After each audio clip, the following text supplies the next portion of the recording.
함께 보았던 에레미야 1장 4절 10절의 말씀을 보시면서 이 에레미야를 기록한 선지자 바로 에레미야, 그 에레미야가 바로 이 1장에서 자신을 하나님께서 어떻게 부르셨는지 그 부르심의 그 소명의 장면을 우리에게 보여주고 있는 것입니다. 에레미야는 유다의 포로 될 것을 예언한 눈물의 예언자로서 요시야 왕으로부터 시드기야 왕까지 예언했던 선지자였습니다. 그는 예루살렘에서 약 6마일 정도 떨어진 작은 마을 아나도 출신의 청년으로 하나님의 부르심을 받았습니다.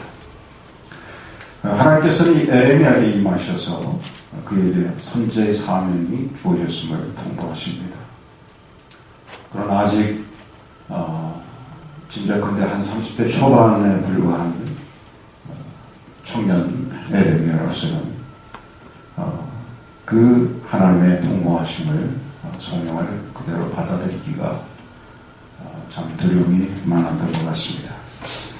그래서 오늘 우리의 본문의 말씀을 보아도 에레미야는 입술이 둔한 자임을 변명하면서 그 하나님의 부르심에 응답하지 않으려고 합니다.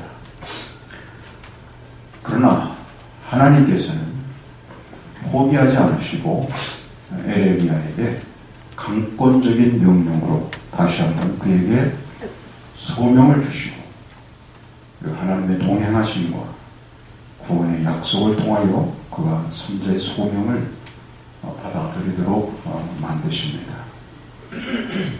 여러분, 하나님은 하나님이 계획하신 그 일에 하나님이 포기하시는 일이 없으십니다. 여러분, 하나님께 지명을 받았다면 오늘 우리도 버티지 말고 빨리 받아들이는 것이 그것이 상책인 줄 믿습니다. 왜냐하면 하나님은 포기하지 않으시기 때문에. 하나님께서는 자신의 손을 에레미야에게 위임하셨음을 분명히 보여주셨고, 내가 오늘 너를 여러 나라와 여러 왕국 위에 세워 내가 그것들을 뽑고 파괴하며 파멸하고 넘어뜨며 건설하고 심게 하였느니라, 그렇게 말씀하셨습니다. 그래서 이 에레미야의 사역이 죄악된 열방에 대한 심판이고, 그 심판 후에 하나님의 구원과 회복의 사역이 임할 것임을 말씀하셨습니다. 우리는 이 말씀의 이 본문을 통하여서 하나님께서는 택하신 종들을 통하여 일하시기를 기뻐하신다는 것과 종들을 부르실 때 그 사명을 감당할 수 있는 능력도 함께 주신다는 사실을 다시 한번 우리가 확인하는 귀한 시간이 되시기를 주님의 이름으로 축원합니다. 첫째로, 하나님께서는 항상 종들을 세워 그 사역을 이루어 가십니다. 하나님께서는 구속의 역사를 이루어 가실 때에 종들을 따로 세우셔서 그들을 통하여 일하셨습니다. 하나님께서는 사람을 통하지 않고도 자신의 역사를 얼마든지 이루어 가시는 분이십니다. 하나님께서는 사람을 통하지 않고 직접적으로 우리들에게 그 하나님의 뜻을 전하실 수가 있습니다. 하나님께서 무엇이 아쉬워서, 하나님께서 무슨 능력이 부족해서 꼭 우리에게 나를 좀 도와달라고 말씀하시는 하나님이 아니시라고 하는 것입니다. 하나님이 계속해서 우리에게 손을 내미시고 끝까지 우리를 붙잡으시려고 하니까 때로는 우리가 착각을 하는 거예요. 아, 내가 안 하면 하나님의 일은 망하는구나, 그렇게 생각하는 거예요. 그러나 여러분, 우리 하나님이 뭐가 부족하시겠습니까? 하나님은 그 누구도, 이 땅의 그 어떤 사람도, 아무도 하나님과 함께하지 않는다 할지라도 우리 하나님의 뜻이 계시고 하나님의 역사가 있다면 하나님은 한치의 오차도 없이 그 일을 이루실 수 있는 능력의 하나님이신 것을 여러분 믿으시기 바랍니다. 아멘. 근데 왜 그 하나님께서 이 연약한 인간을 종으로 세워서 하나님의 말씀을 전하게 하시거나 혹은 그 하나님의 역사를 이루시느냐 그거예요. 우리는 바로 이 에레미야의 소명 장면을 통해서 이런 사실을 너무나도 분명하게 보게 되는 것입니다. 하나님께서는 구속사를 이루어 가심에 있어서 항상 하나님 단독으로 모든 일을 행하지 않으시고 사람들과 동력하시기를 기뻐하셨습니다. 하나님께서는 한 사람 에레미야를 그의 모태에서 짓기 전에 이미 성별하여 그를 세우셨다고 5절에서 우리에게 말씀해주고 있습니다. 하나님의 구속의 역사를 위하여서 하나님께서는 이미 만세전부터 한 사람을 예정하고 그를 통해서 역사하시기를 계획하셨다는 것입니다. 그래서 그것을 오늘 말씀해 보니까 성별하였다 그렇게 표현하고 있어요. 성별했다는 거예요.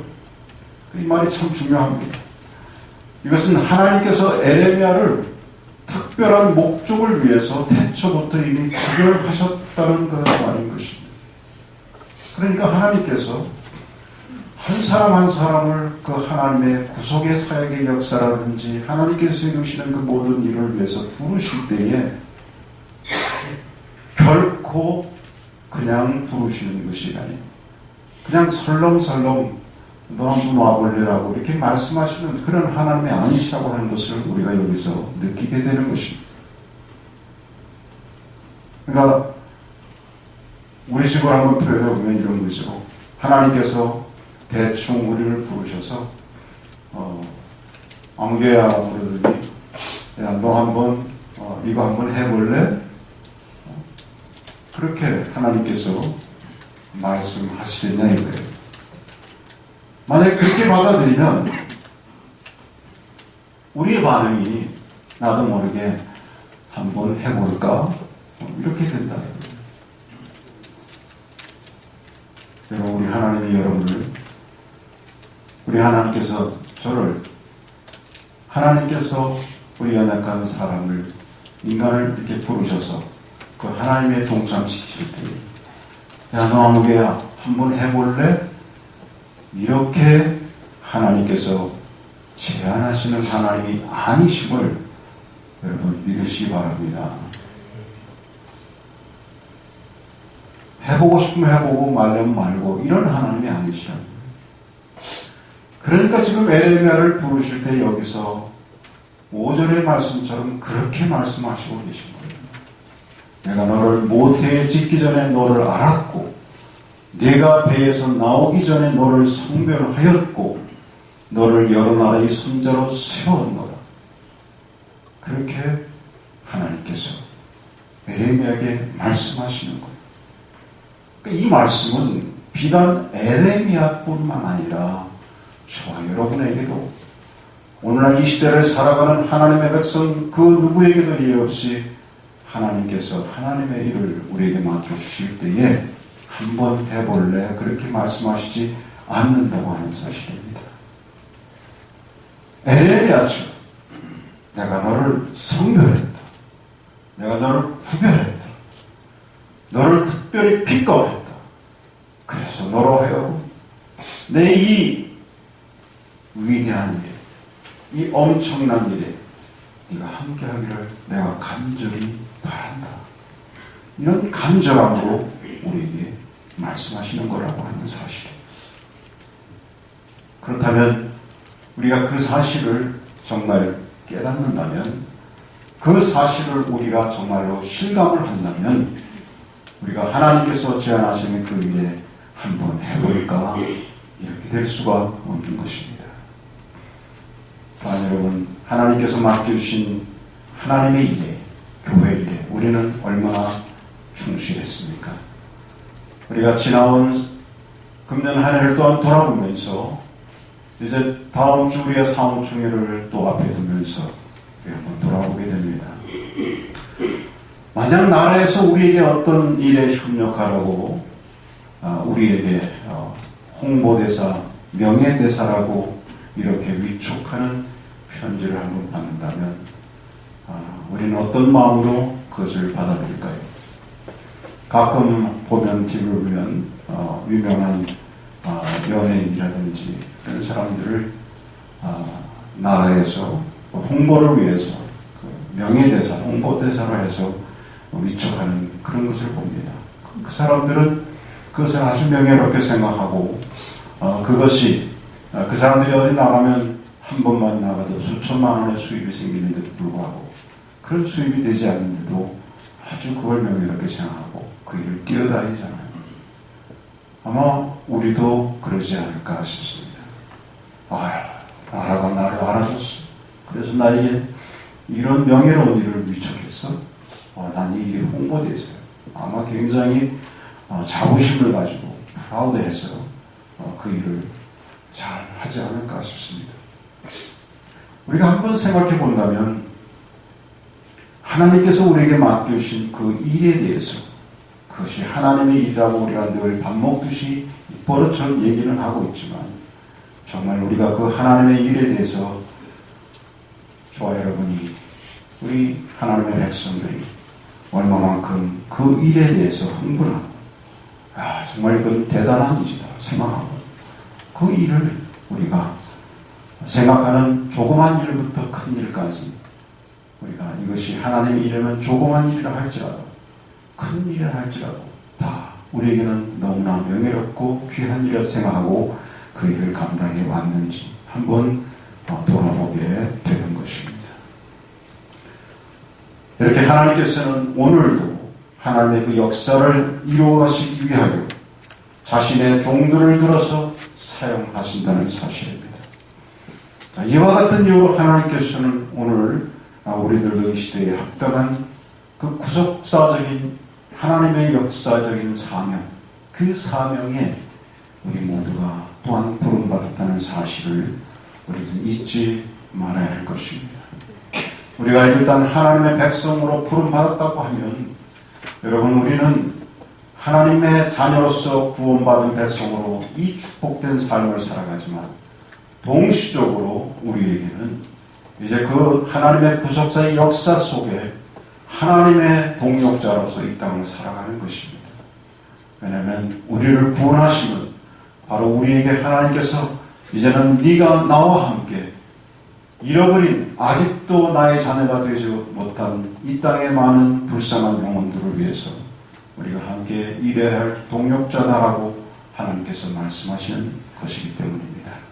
우리 은혜의 모든 성도님들은 바로 이 하나님의 부르심에 그 소명에 여러분이 담대하게 주님께 나가서 하나님이 사용하신다면 나는 부족하지만 나는 능력이 없지만 하나님 사용하시옵소서 응답하시는 여러분 되시기를 주의 이름으로 축원합니다.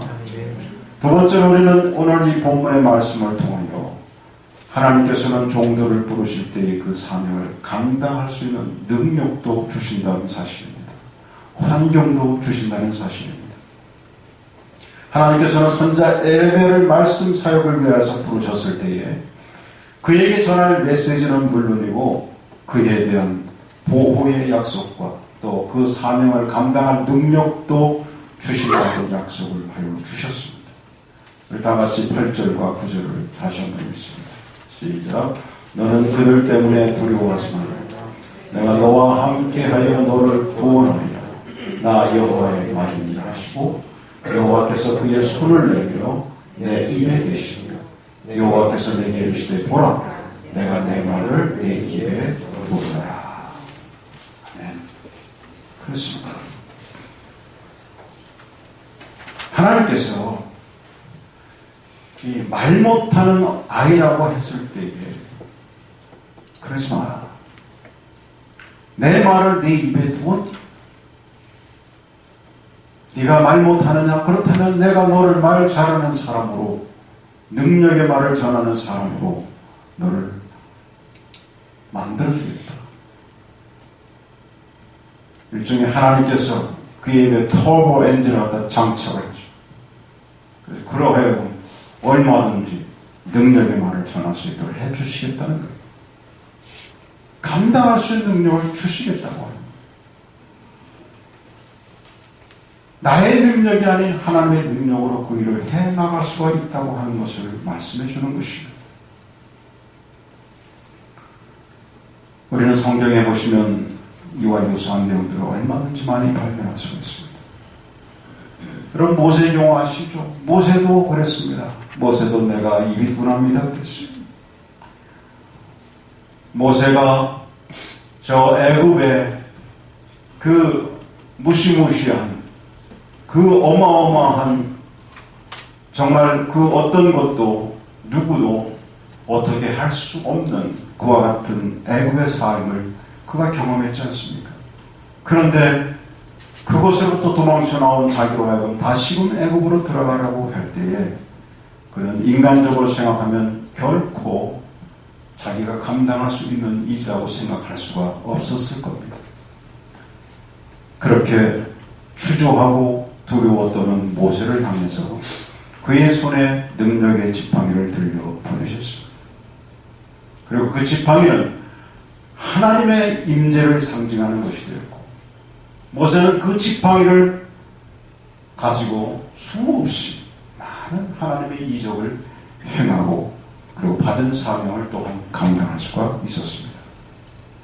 여러분, 이렇게 하나님께서는 종들에게 사명을 주시면서 그 사명을 감당할 수 있는 힘과 능력을 공급하시는 것입니다.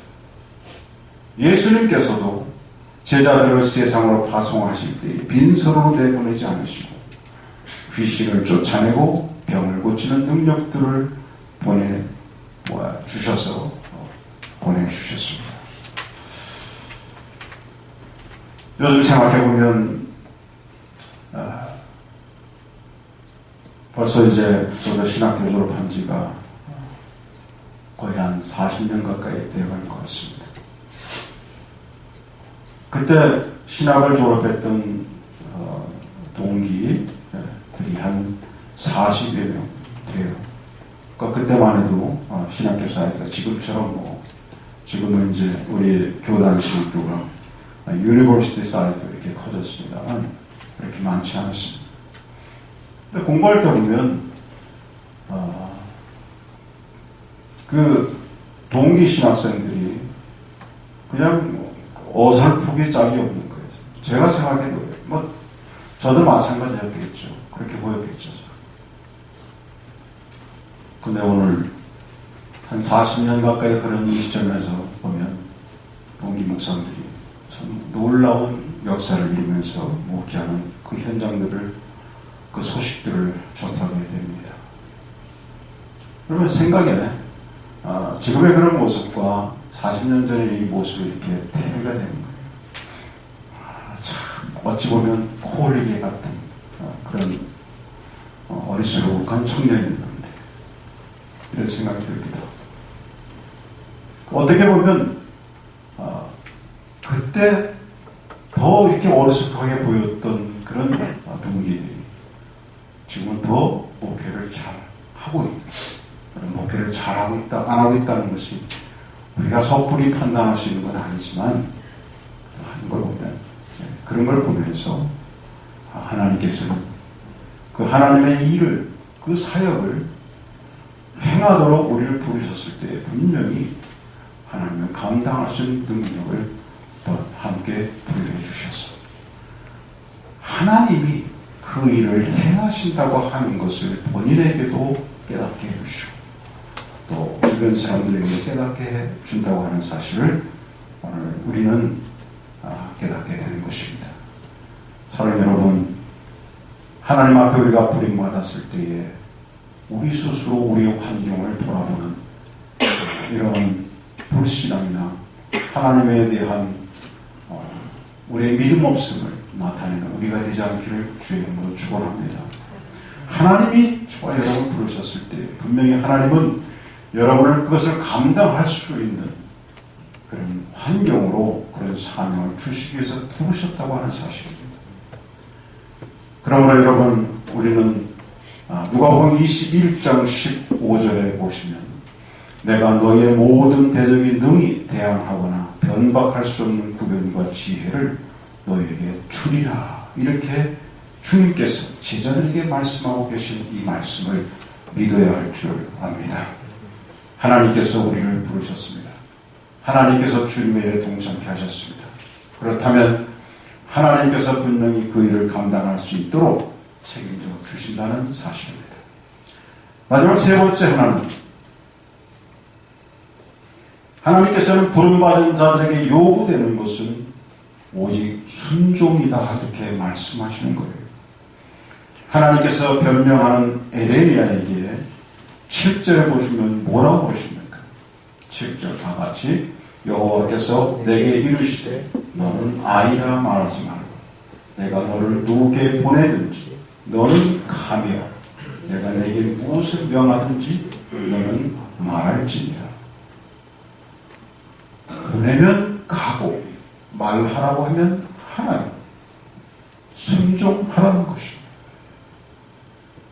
하나님께서 우리를 불렀을 때 우리에게 필요한 것은 순종이지, 우리가 어떤 것을 타협하려고 하고 무엇을 판단하려고 하는 것이 우리가 해야 할 일이 아니라고 하는 것입니다.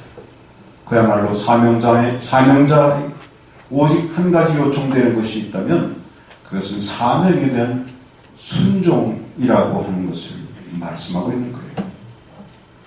사실 우리가 서로 인간적으로 생각하고, 저도 역시 마찬가지로 사람의 생각으로 하니까 그렇지, 하나님께서 우리에게 주신 일들을 우리가 감당함에 있어서는 사실은 변명해서도 안 되고 조건을 따져서도 안 되는 것입니다.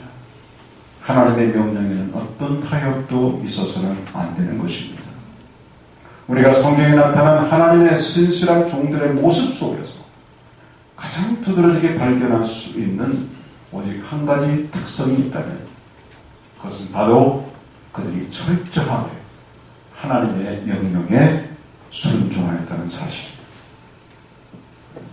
예로 한 세 분만 드리겠습니다. 노아의 경우 보세요. 노아에게 방주를 만들라고 했습니다. 근데 그때 환경이 어땠어요? 전혀 비가 오지 않았어요. 오히려 더 안 왔습니다. 그런 상황 속에서 노아는 하나님 말씀에 순종했습니다. 두 번째, 아브라함은 어땠습니까? 아브라함 역시 하나님께서 고향과 친척과 아버지 집을 떠나고 하셨을 때 하나님께서 어떻게 이렇게 무리한 명령을 하시는가 묻지 않았습니다. 그 명령에 그냥 순종했습니다. 여러분, 말씀드렸듯이 그 당시에 자기의 터전을 떠나라고 하는 것은 그것은 거의 죽음이나 마찬가지인 거예요. 요즘같이 모든 정보가 모든 것을 이미 알고서 그 지역이 어떤 지역이다, 그 지역의 시세, 환경, 모든 것을 알고서도 우리가 이주를 하고 또 이사를 하는 것이 그렇게 쉬운 일이 아닌데 그 당시에 무슨 정보가 있겠어요? 그저 하나님의 말씀하시는 한마디 떠나라, 그리고 어디로 가라, 그것이 어떤 것인지 어떻게 알아요? 아무것도 모르는 거예요.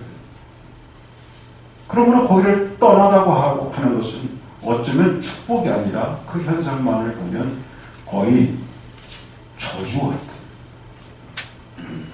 여러분, 아담과 하와가 하나님께 불순종하고 범죄했을 때에 하나님께서 그들에게 내린 벌이 있었어요. 그것이 뭐죠? 떠나라고 하는 거예요. 그게 단순한 것이 아니라 그것은 무리를 떠나는 것이기 때문에 자기를 보호해 줄 수 있는 무리로부터 아무런 안전장치가 없는 것으로 홀로 떠나는 것이기 때문에 그것은 죽는 거다. 마치 우리가 어떻게 상상하면 되시냐면, 여러분이 동물의 세계 같은 데 이런 데 보시면 아무리 맹수라 할지라도 사자 새끼나 어린 새끼들은 부모의 보호가 당분간 있자면 그건 죽음이나 마찬가지. 그렇지? 그러니까 항상 어린 새끼들은 부모를 졸졸 어미를 따라다녀요. 그게 보호망이기 때문에. 그런데 그런 상황에서 만약에 새끼를 내쳤다? 그건 곧 죽음이에요. 아브라함에게 그런 명령을 하신 거예요. 요즘 만일 이것을 우리한테 적용한다면 오늘날 하나님께서 만약에 우리에게 그런 명령을 하신다면 저와 여러분은 어땠을까요? 과연 하나님께서 우리에게 명령하시니까 하나님은 두 번째 말씀드린 것처럼 우리가 그 사명을 감당할 수 있도록 하나님께서 모든 것을 환경을 그리고 능력을 주실 거라는 그런 믿음만을 가지고 오직 그 하나의 믿음 가지고 우리가 그것을 받아들여 순종할 수 있겠는지 한번 생각하게 됩니다. 여러분 모세 역시 그가 가진 여러 가지 부정적인 요소에도 불구하고 가라고 명하시는 하나님의 명령에 순종해서 출애굽의 사역을 이루었습니다. 이렇게 하나님의 명령에 절대적으로 순종해서 하나님의 구속사의 도구로 쓰임받는 믿음의 조상들의 예를 들자면 사실 끝이 없습니다. 여러분 그렇다면 오늘 우리들은 하나님의 명령 앞에 어떻게 반응하고 있습니까? 혹시 우리들은 수많은 이런저런 핑계를 대면서 하나님의 부르심에 불순종하고 있지는 않습니까? 오늘 저와 여러분이 요구되는 대답과 행동은 바로 베드로의 대답과 행동입니다. 누가복음 5장 5절에 선생님 우리들이 밤이 새도록 수고했으되 잡은 것이 없지만 말씀에 의지하여 내가 그물을 내립니다. 말씀은 맞습니다. 이 세상에서 가장 영광스러운 일은 바로 하나님의 종으로 부름받아 쓰임받는 일인 줄 믿으시기 바랍니다. 여러분 하나님의 종이라고 하나님의 종이 된다고 하는 것은 이 의미가 반드시 목사나 선교사가 되는 것만을 의미하지 않습니다. 모든 성도들은 다 하나님의 사역에 부름받은 사역자들이라는 말씀이에요. 그래서 종교개혁자 마틴 루터는 그것을 만인 제사장설이라는 말로 표현을 했습니다. 그렇습니다. 예수 그리스도를 구주로 영접하고 세례를 받은 모든 성도들은 다 섬김의 사역을 위하여 부름받은 하나님의 사역자들임을 믿으시기 바랍니다. 그러므로 그러한 우리에게 요구되는 것은 오직 순종과 충성입니다. 우리가 하나님의 사역에 순종하고 우리 자신들의 삶을 드릴 때 하나님께서는 또한 우리에게 능력과 힘을 공급해 주셔서 너희 우리들로 하여금 사명을 감당하게 도와주실 것이고 결과적으로 우리로 하여금 하나님의 영광스러운 일에 동참하게 만들어 주실 것입니다. 기도하겠습니다. 오늘 우리에게 함께 하시는